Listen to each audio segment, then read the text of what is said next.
ओम गण गणपते नमः। गणेश जी का पावन दिन आ गया है। गणेश चतुर्थी का व्रत है 28 फरवरी को। तो गणेश चतुर्थी के दिन सभी को यह उपाय अवश्य ही करना है। फिर देखिए घर में खुशियों के भंडार खुलते हैं। सबसे पहला उपाय है आपको 108 की संख्या में या तो आप गेहूं के दाने ले लें, और या तो गेहूं के दाने यदि नहीं मिल पाते हैं आपको तो आप उनके स्थान पर हरे मूंग के दाने भी ले सकते हैं, पर संख्या 108 की ही लेनी है। और इस बात का ध्यान रखना है कि जो भी आप ले रहे हैं गेहूं के दाने या हरे मूंग के दाने, वह कहीं से भी कटे फटे टूटे नहीं होने चाहिए और ना ही उनमें दाग होना चाहिए, एकदम साबुत होना चाहिए। गुरुजी कहते हैं कि शिवलिंग पर भोलेनाथ जी को सब कुछ अखंड ही चढ़ता है, टूटा फूटा नहीं चढ़ता है। इसलिए आप पूरा ध्यान रखें कि कहीं से भी दाने आपके टूटे फूटे ना हों। तो और 2 आपको दीपक लेना है गोल बाती के। दीपक आप आटे के भी ले सकते हैं और मिट्टी के भी ले सकते हैं, इच्छा आपकी है।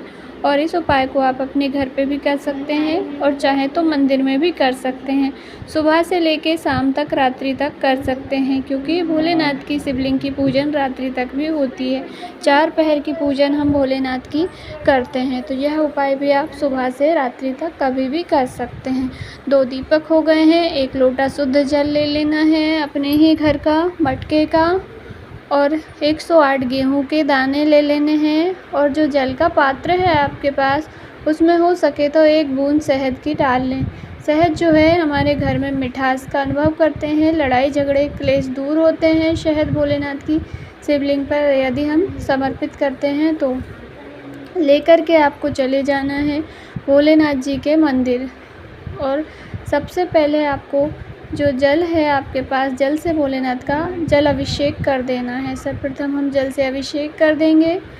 अभिषेक करते समय श्री शिवाय नमस्तुभ्यम, ओम नमः शिवाय जो मंत्र आप बोलते हैं वह आप बोल दीजिए। उसके बाद जो 108 गेहूं के दाने रखे हुए हैं, उस 108 गेहूं के दाने में से थोड़े से दाने भगवान गणेश जी का स्थान आप सभी जानते हैं, शिवलिंग में गणेश जी का स्थान होता है राइट भाग में, वहाँ पर थोड़े से गेहूं के दाने समर्पित कर दीजिए।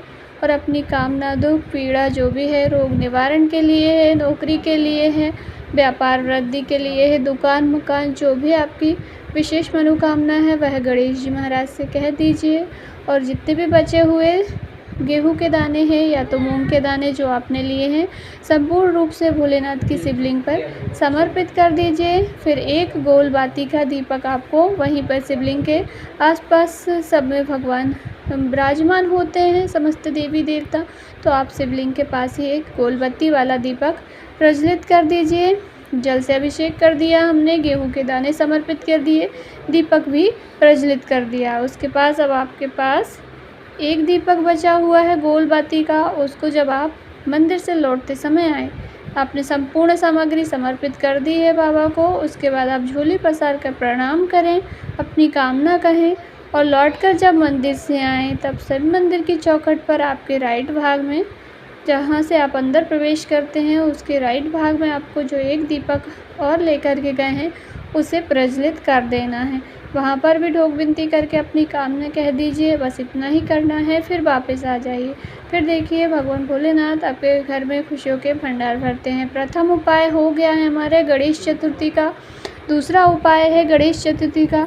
यदि आप यह उपाय नहीं कर पाते हैं तो साधारण सिंपल तरीके से आप अपने घर में बगैर गिने ही 1 मुट्ठी गेहूं के दाने ले लीजिए। गेहूं के दाने ले करके संपूर्ण घर में जितने भी आपके घर में रूम है सब में घूम जाइए। घूमने के बाद जितने भी सदस्य आपके परिवार में रहते हैं सबका उस गेहूं के दाने वाली मुट्ठी को स्पर्श करा लीजिए। और उसके बाद भोलेनाथ की शिवलिंग पर पूरे गेहूं के दाने आपको समर्पित अपने ही घर की शिवलिंग पर कर देना है।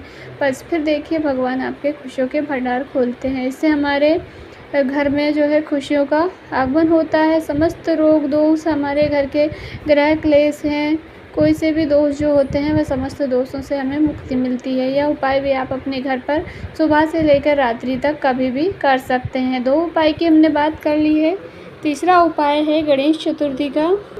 इस दिन गणेश जी को दूर्वा आवश्यक रूप से समर्पित करें। यदि आप मंदिर जाते हैं तो मंदिर में गणेश जी के स्थान पर शिवलिंग में गणेश जी का जहाँ स्थान होता है वहाँ पर थोड़ी सी हरी दूर्वा समर्पित करें। नहीं तो गणेश जी का यदि मंदिर है तो वहाँ पर समर्पित करें, और नहीं तो अपने घर में जहाँ पर भी गणेश जी की प्रतिमा मूर्ति विराजमान हो आपके घर में, वहाँ पर गणेश जी की मूर्ति के समक्ष दूर्वा समर्पित करें। और हरे मूंग के दाने भी भगवान गणेश जी को समर्पित करें और गुड़ का भोग लगाएं।